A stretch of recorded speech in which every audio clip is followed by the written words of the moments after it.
Electrocast. Cars say a lot about who we are. It represents freedom for a lot of people. This season on Drive, I'm going to talk to all sorts of different people. I looked at car names. Yes. And yes. I found all the car names that have science or astronomically it's inspired. Crazy. It's huge. It is. Yes, I happen to be CEO of Ford Motor Company. For me, it's all about cars, movement, and our mutual passion for things that get us around. This is Drive, and I'm Jim Farley. This episode is brought to you by Paramount Plus. Ewan McGregor stars as Count Alexander Rostov in A Gentleman in Moscow, the new limited series based on the best-selling novel. Stream it on March 29th with the Paramount Plus with Showtime plan. Visit ParamountPlus.com to try it free. Hold on to your butts. We are changing the course of history as we see it. That is what Western demands. Now, this affects Iris. Iris, where are you? What you feel only matters to you. I do not entertain hypotheticals. The world as it is vexing enough. Iris, I have a tip for you. Don't take drugs! Or Whatever Movies with Wesley and Iris. What up, and welcome to Or Whatever Movies. I'm your co-host, Iris, and I'm here with my older brother, Wesley. And today we are discussing a long-anticipated film from 2023, The Last Unicorn. Negative. What are you talking about? So, at the end, they heal the sister. No, they don't heal Kate. They bring her back from the dead. And so I have to assume that they were in the writer's room and they were like, so what happens at the end? Well, they heal her. And they're like, wait, heal her how? And they're like, with his blood? And they're like, okay, so she's a vampire. What? No. Well, you just said they gave her Dracula's blood, right? She came back to life? Yeah. Isn't that a vampire? No, vampires have healing blood, I thought. Dude, that's unicorns. Okay, dude, it's lunchtime. What do you want from Tender Greens? That was a really long explanation. Yeah. Well, in this, we know that over time, the Dracula lore and mythology can be reshaped and used for all kinds of purposes. So in this version, his blood has healing powers. Yep. I think this is like a dream of a vampire movie. It's like millennials or Gen Zers or whatever, or Zoomers sitting around. They'll be like, what do vampires do? We get silver bullets, right? And all the gangsters can have, no, that's werewolves, dude. Well, what is it? And they just kind of mix stuff up. There's one moment in the movie where someone busts out an arsenal, and it was like all the Renfield's trying to assemble their arsenal, and he's asking for like all the things. Holy water, silver bullets. He's like 90 years old. He knows all the stuff. How is he only 90? The timeline didn't track for me. Yeah, I don't know. He was just a familiar that they picked up at one point. That said, that was Nicolas Cage, I'm sure, to his utter delight in the 31 Dracula film, the Bela Lugosi film. Oh, absolutely. It was both of them. What I'm saying is that was from that film. So maybe it was like, we're close to 1931, the 100 years. So wait, that tracks. So, okay, so it wasn't Dracula taking place in Dracula times, like the 1880s or 90s for Bram Stoker. For 90 years, he's been the familiar sense Bela Lugosi. And that was their archival footage. Yeah, I guess so. The Bela Lugosi Dracula footage was treated as their real-life archival. I'm telling you, it's a Google search of a movie. When did Dracula happen? 1931. Okay, he's 90. Except that, okay, fine. So they made their way from Transylvania to, where are they? New Orleans? Come on, this is a modern movie. Yeah, they're in New Orleans. I mean, well, they moved to New Orleans after the attack that they both nearly died in. But no, dude, Transylvania is an archaic term. It's now modern day Romania. Sure, but you can say that it was the Soviet Union when you're talking about 1980s, so that's what I'm saying, Transylvania. So would you consider yourself a Dracula scholar? Not quite a scholar. I'm a Dracula enthusiast, I suppose. But that implies, because we know there's crazy Dracula fandom out there, it's an interesting thing that I've explored deeper than some fictional characters. Probably second only to Sherlock Holmes for the period. Oh, so you're more of a Holmes scholar than you are a Dracula scholar or enthusiast? There's more Holmes media, and I've ingested more of it and read the complete stories, probably 3 times over. Is that a verified thing that there's more Holmes than there is Dracula? I feel like there is some statistic on this. It's speculation, but Dracula, not a long book. And that we've talked about this before. How much does Dracula itself actually contribute to the vampire legend, the modern vampire legend, and thus being synonymous with Dracula, that character? Like, this is all the, it's just bare bones Dracula. Get it? Bare bones? That doesn't quite track, but it's somewhere in the graveyard. What do you think is the biggest contributor to the Dracula legend? Probably Bela Lugosi. Yes. And modern film adaptations simply bearing the name. I mean, these days, for us, maybe 1992 is a long way off for Bram Stoker's Dracula. And that was pretty influential for me, and at least the one that wrestles the most for authenticity, for canon's sake, with the original work. Yeah, this is not like a vampire movie. This is Dracula. I mean, albeit focused on Renfield. No, it's called Renfield, and he's definitely the Marvel superhero of this movie. That said, ultimately, I was checked out enough that at the end, it's about Renfield for sure. And he's talking with the support group again. And I was like, do. And he was like, thanks for bringing us back. And I was like, oh, right, they died. Like, I didn't care. And they were slaughtered. Come and on. It was still magical vampire blood or whatever. And I was like, yeah, the track's fine. But it didn't occur to me that, like, wait, how's he doing that? They're dead. Oh, I didn't make that connection because I simply didn't care. What do you mean you didn't care? They all got murdered. They were innocent and they all got murdered. Yeah. Like in spectacular bloody fashion. And you didn't track that? So are they given extended life, or do they simply resume and all their clothes are clean again? Do they simply resume their mortal life for a natural lifespan? They simply resume their... Why are you so hung up on Because this? I'm saying after their traumatic murder, which apparently they remember, then they would have fodder for support grouping each other for all time. Like, that's they can be in therapy forever. Endless stuff to talk about. Totally. And bonded by trauma. Exactly. In a very relatable way. So did you laugh at all in Renfield? Nope. Come on. I gotta say, the horror element fell pretty flat for me. I was at times delighted with, I think, the inarguable best part of this movie consistently throughout. Which was? Anytime that Nicolas Cage was on screen, I was just happy. Oh, I was so happy, and I got a big barky laugh out when he did his his signature Nicolas Cage tick as Dracula. He was like, ooh, I remember that.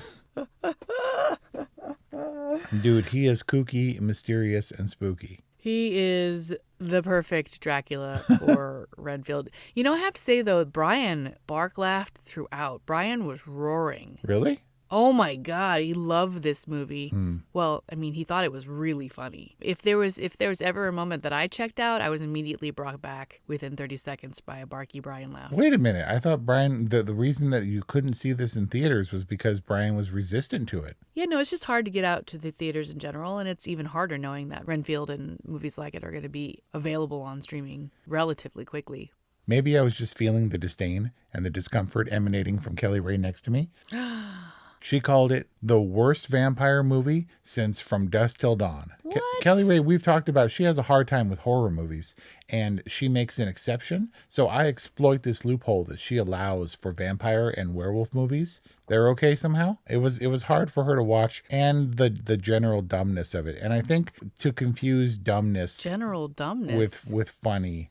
Like, not dumb, but that was a stupid kill, and that was unnecessary and unrealistic, or whatever. Wait a second. I get that we're talking about a vampire movie and a vampire comedy at that. What can we expect? But some of the kills were dumb, like beating the dude with his arms. I didn't feel like there was anything tonally incongruent about this film. No, you felt that it was exactly what you wanted it to be and expected it to be from the tone that it set? Well, I didn't really know what to expect, and I didn't particularly want or need anything from it, but as it unfolded, it was very consistent. And listen, I'm not a big, like, The Boys fan. I'm not into, like, I can tolerate the John Wicks of the world, but I'm not like, yeah, whatever fanboys do. What do fanboys do? What do they sound like? I don't know. Apparently they roar like Vikings. But I could really appreciate this film for its consistency, tonal consistency. Is Brian listening to this record? Not as we speak. He may or may not listen to the final product. Why? So the movie won you over, not Brian. Well, you know what? I mean, maybe this is a test case for how our audience or our co-viewing companions influence us, because it sounds like you couldn't like this film under the icy gaze of Kelly Ray. Let me see what I can give you. I'll throw you a bone or whatever. I will say at least that this is my favorite time of Nicolas Cage playing a vampire. Third time's a charm. And the other two were Vampire's Kiss. And the fact that he's actually a vampire, apparently. So I guess it's not his third time. Maybe it's a continuation of the first time where he's actually a vampire. Have you seen this? The internet caught up to him. Oh, right. Yeah. So weird. I'm looking at this picture, this side-by-side comparison of Nicolas Cage and this old-ass dude. And they're He's identical. not old. He's undead, and the picture is old. It's got to be a 140-year-old picture. So I felt the reason that I was able to appreciate some of Nicolas Cage is because it wasn't difficult to compartmentalize. When Teddy made that agreement with Dracula, then I was like, what is he doing? Like encroaching in it's like the modern Dracula. The BBC Dracula. I very much wanted it to stay in Dracula times. And then when it modernizes, I'm like, it feels weird. It seems weird. But when Ted goes to Dracula's lair or whatever, then it becomes a different thing. But just watching him, because he doesn't really leave unless he goes to murder the support group, and him in his little lair is like the best thing ever. Nicolas Cage is largely apart from most of the other people in this movie. Because most of the time he's convalescing from getting burned up. Yeah, and that part was definitely lame. It was like Nicolas Cage was like, I don't want that stuff on my skin. And they were like, okay. So they put like a layer down on top of his skin and then the makeup, the prosthetics on top of that. So he looked huge and bloated like he'd just been pulled out of a river. Are you talking about the Bernie, or Yeah. you're talking about when he was healing and he was kind of leathery? No, he got better, and then it was easier, I think, because it was full suit. But when he was burned, it looked pretty silly. Yeah, I guess so. And when he was leathery and healing, he also looked kind of flappy, like there were flaps of healing skin that were kind of, for some reason, detached. It was a little distracting because he's so buried, even as a 90% Dracula, that I wanted more Nicolas Cage. He never was at 100% strength, though, right? Like I was expecting him to like Benjamin Button de-age and become like gorgeous and like Nikki from Unbearable Weight. Okay, but Nicky was still, I mean, he wasn't like Con Air level Nicolas Cage. I mean, he was de-aged Nicolas Cage. That rhymes in a weird way, but he wasn't like, it wasn't his finest moment. It wasn't. Yeah, but I wanted him to emerge at the end, like in his, like after he consumed the bus full of cheerleaders, or like the Sisterhood of Nuns. Like I wanted him to emerge as like the apotheosis of Dracula, Nicolas Cage Dracula, in all of his beauty, but he never did. Note to self, Google apotheosis. So there's a certain kind of movie that is supposed to be funny, but I never find it funny. And so Ted, you know that Ted's name is Tedward? Yes. That's just completely unnecessary. And there were a lot of completely unnecessary things. It's hilarious. Is it hilarious? Tedward it's hilarious because it's perfectly appropriate for his douchebag character. But he wasn't born a douchebag character. His mom named him Tedward, being like, this'll make him a douchebag. Yeah, but did you see his mom? His mom has real gravitas. I really wanted her to fight Dracula at the end over her son's soul. Oh, like in the final boss battle? Yeah. Shora Agdashlu. I would like to say is how you pronounce it. She's the she's the voice of Gozer in Ghostbusters Afterlife. Anyway, I thought she had real gravitas. A woman named Bella Francesca would name her son Tedward. It's reasonable. That tracks, but it's only reasonable in that universe of ridiculousness. Okay, so in this universe of ridiculousness, we're talking about the literal character of Renfield, who was once a doctor and managed the insane asylum, or the sanatorium, I guess as they called it back then, that was near the real estate property that Dracula wanted to purchase. Is that right? Yes. I think he might have even been a broker, depending on your version of the story. But then he becomes enthralled with Dracula, and then he becomes his familiar, and he eats bugs because the undead dine on the living. Yes. Well, in this one, he becomes a near vampire Popeye who eats bugs like spinach and gains superhero powers. Yes. So that was the Renfield movie's Big Liberty, that Bugs, which he carries around in his little pillbox like super drugs, give him Marvel-level superpowers, which is really fun. And then the super drugs, super familiar, snorted a centipede like super drugs and got his superpower. Well, yeah, because Tedward becomes a familiar, and I'm not sure why he has the centipede, but I imagine that would be, an extra level up. And that was fun. It was like, you're like, this is a joyous experience. I have to say, Ben Schwartz was kind of a delicious baddie, and Nicholas Hoult carries this movie with sympathy, empathy, relatability. I mean, he plays the reluctant familiar so well. I don't know. I mean, I have zero complaints about Nicholas Hoult's performance. I think that he's much better in this role than he was in The Menu. Like, I don't think he's a great bad guy. I think he's much better as this sympathetic, codependent, hostage familiar. Hey, it's Kaylee Cuoco for Priceline. Ready to go to your happy place for a happy price? Well, why didn't you say so? Just download the Priceline app right now and save up to 60% on hotels. So whether it's Cousin Kevin's Kazoo Concert in Kansas City, go Kevin, or Becky's Bachelorette Bash in Bermuda, you never have to miss a trip ever again. So download the Priceline app today. Your savings are waiting. Go to your happy place for a happy price. Go to your happy price, Priceline. Life is hard, but finding a really great podcast makes the days go by so much easier.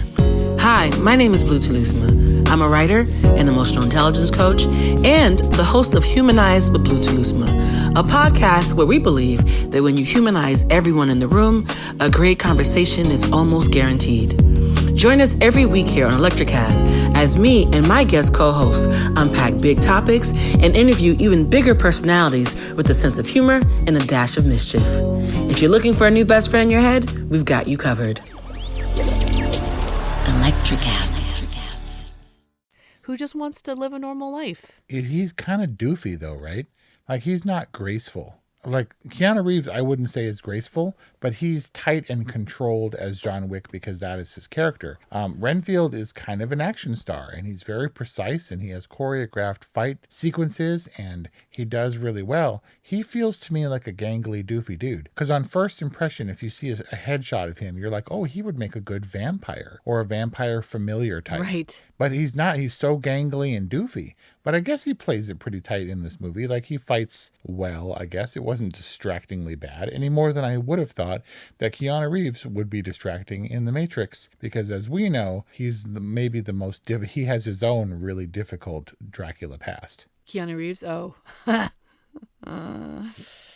And one of the most loathed Harker performances in history. Yeah. Nicholas Hoult is gangly because he's 6'2", and he's bigger than Nicolas Cage. Is he? Isn't Nicolas Cage? I mean, he may have shrunk with age, but I'm pretty sure they're on par. They see eye to eye. Let's just look it up.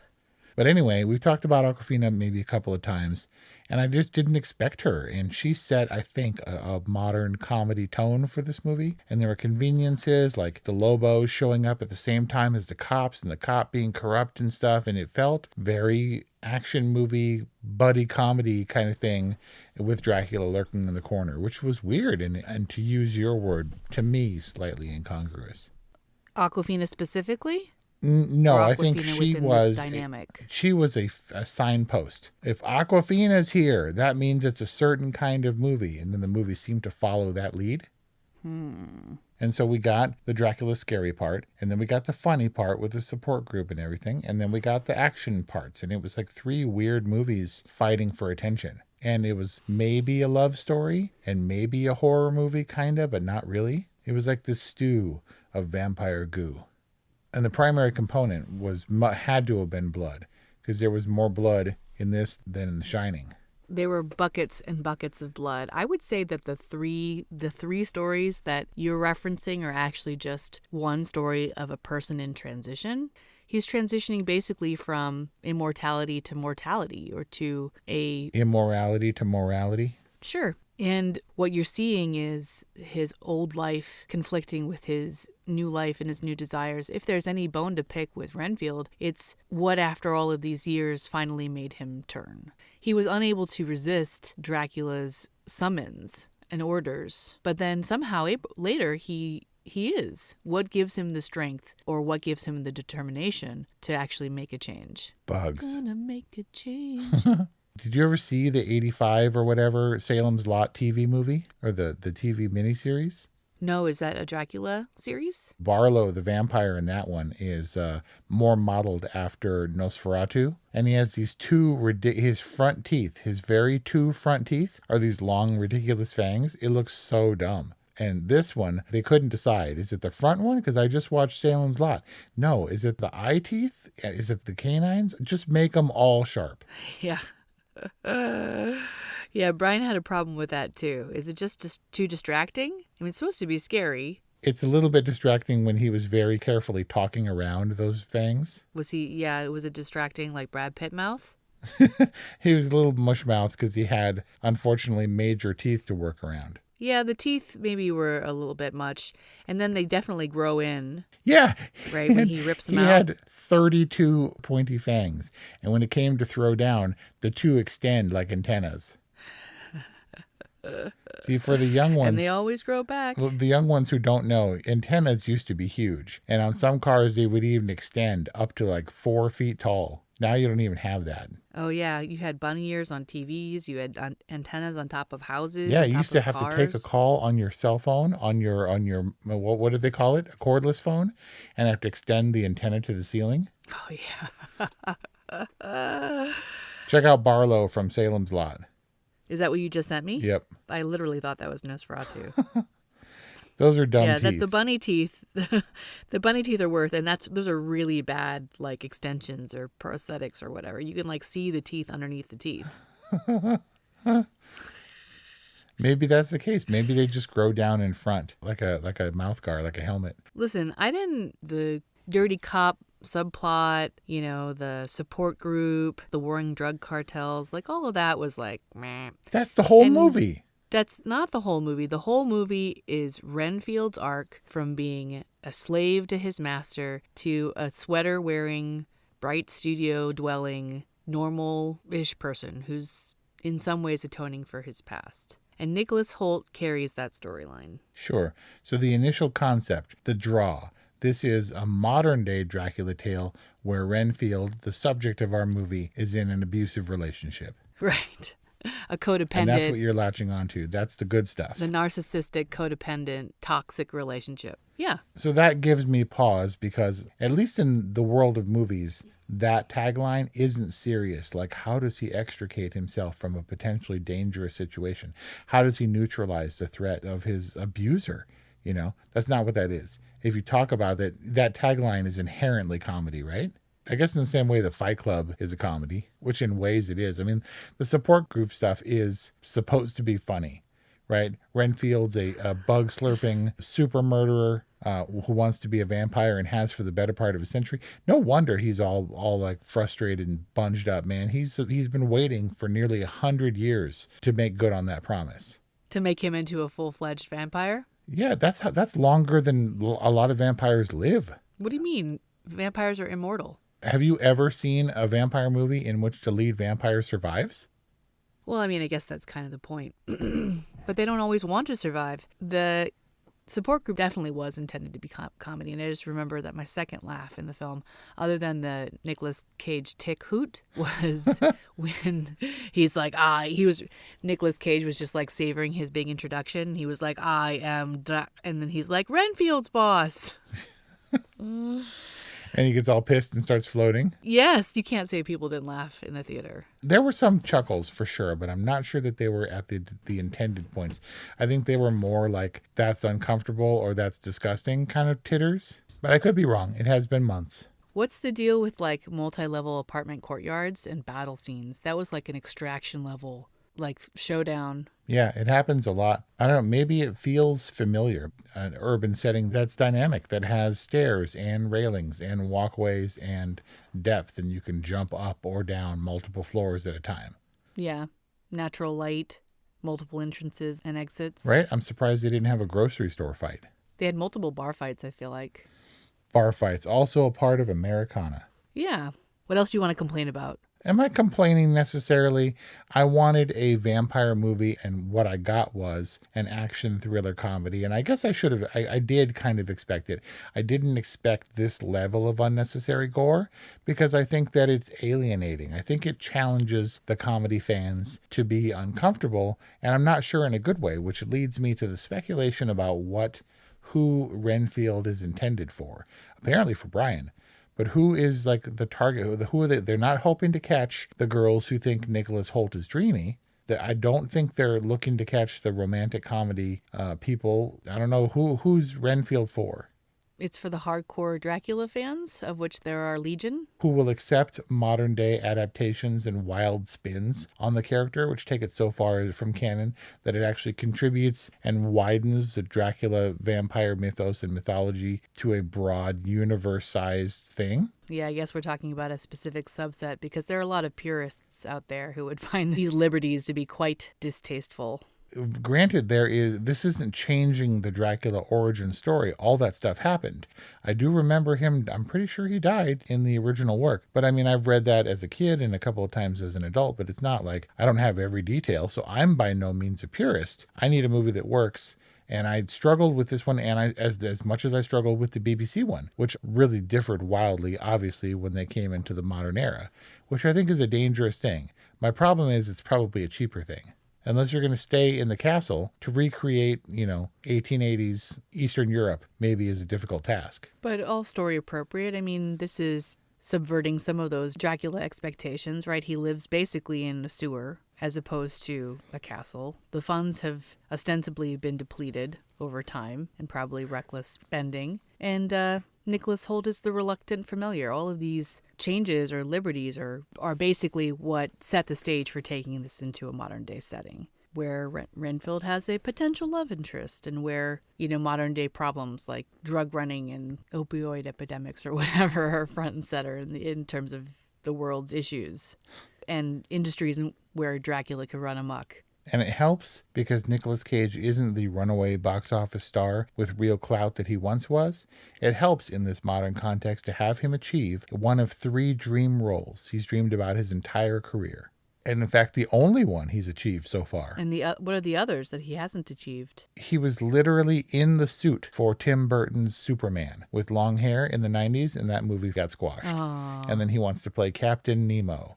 Captain Nemo, Superman, and Dracula. And here he is playing Dracula, and was easily, for me, the best part of Renfield. A really lovable performance, albeit a little on the nose or expected, from Nicolas Cage. He is a little long in the tooth by now. He's pretty established. Long in the tooth. I don't understand why Nicolas Cage isn't the runaway box office success. His last 2 films, Renfield and The Unbearable Weight of Massive Talent, were fabulous. And maybe they were a little too specific in terms of their audience. Maybe Fabulous, you said, for this movie. Fabulous. They were both fabulous. Good gravy. Well, it's a good thing you own it. Well, I hope so, because I would definitely watch this again. I was even looking forward to when it came out on streaming, but I guess I don't need to wait. So I'll create a new ratings classification for Renfield and say it's fabulous. And what say you, dear brother? No, definitely.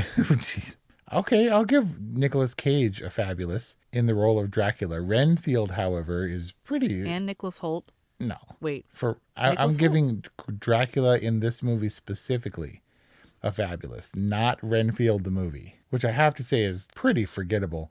Like if I were to watch this again, I'd be like, done, action, blah, blah, blah, snorting centipedes, blah, blah, Awkwafina, support group. Oh, here's the Dracula scene. And I would watch those. Even the ones with Tedward, who I will say makes a way better familiar than Renfield. Got to go below the line for the rest of the movie, man. It just didn't do it for me. And I was like, where is Nicolas Cage?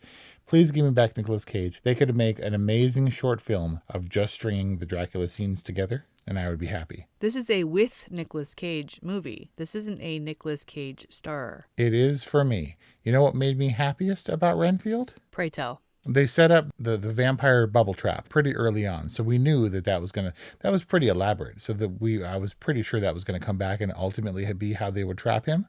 And you remember the group of people who tried to take down Dracula in the opening scene? Yeah, the priest and the... Yeah. Did you note who the priest was? Who? William Ragsdale. Wait, who? Charlie Brewster, I presume, Preeta Vincent Vampire Killer from Fright Night. Wait, no, really? Yep. Our discussion on which is available at orwhatevermovies.com. Oh, man, that made me happy. But it wasn't until you just said something with the accent that I remembered that part. Last question, did you prefer the emo Renfield or like the sweater-wearing modern-day Renfield? The emo Renfield. Is it within this movie or in Dracula's? Oh, so hot. In Renfield, he's emo and he's wearing, for some reason, like early 20th century clothing. Wait, did you just say he was so hot? Oh my God, so hot. So emo hot, like pale, with the hair and the thing. Ew. You see, you're what's wrong with it, man. Francis Ford Coppola wanted to make his serious Dracula movie, and they were like, no, you got to hire someone hot. And he's like, all right, I'll get this Keanu kid. Terrible. And mucked it up for all time. And Nicholas Hoult is the Renfield version of that. Well, he's not. He's like a young Hugh Grant, like British hot. Ew. Like toothy British, but the hair. And he's got this weird Benedict Cumberbatch thing going on lately, too. You notice this? Is it the weird mouth and the slightly upturned nose? Kind of, and like the hair and like the big forehead and the hair. And there you have it. That is our discussion on 2023's Renfield. Iris gives Nicholas Hoult a hot, and I give Dracula, as played by Nicolas Cage, a fabulous. Check out the other reviews that we've referenced in this discussion, including Fright Night, The Unbearable Weight of Massive Talent. Oh, we have a whole Nicolas Cage month. Dude, in the right lighting, Nicholas Hoult could be a young Nicolas Cage. Yeah, in a Hugh Grant kind of Britishy way. What are we talking about? Oh, yeah. Check out 200 plus other reviews at orwhatevermovies.com or wherever you get podcasts. Thanks for listening, and we'll see you next time. Are you passionate about saving the planet for future generations? Do you want to learn how to do it? If yes, then you need to tune in to the Nature Backed podcast. It's a talk show covering the changing world around us, from renewable energy, sustainable agriculture, circular economy, to ESG and social innovation. Don't miss this opportunity to discover how you can join the movement and make a difference. Subscribe to the Nature Backed podcast today on your favorite platform and get ready to be amazed. Welcome to Ringside with Ray and Prince. My name is Ray Leonard Jr. Oh, is that the set? No, that's just my dad. My name is Prince Daniels Jr. Daniels again with a big home touchdown. On this show, we come to humanize athletes, entertainers, business executives. We're going to see what makes them tick. Tuesdays, 10 a.m. Pacific time on Spotify, Apple, Amazon, and wherever you get your podcasts. We'll see you there. Peace and power. Electricast.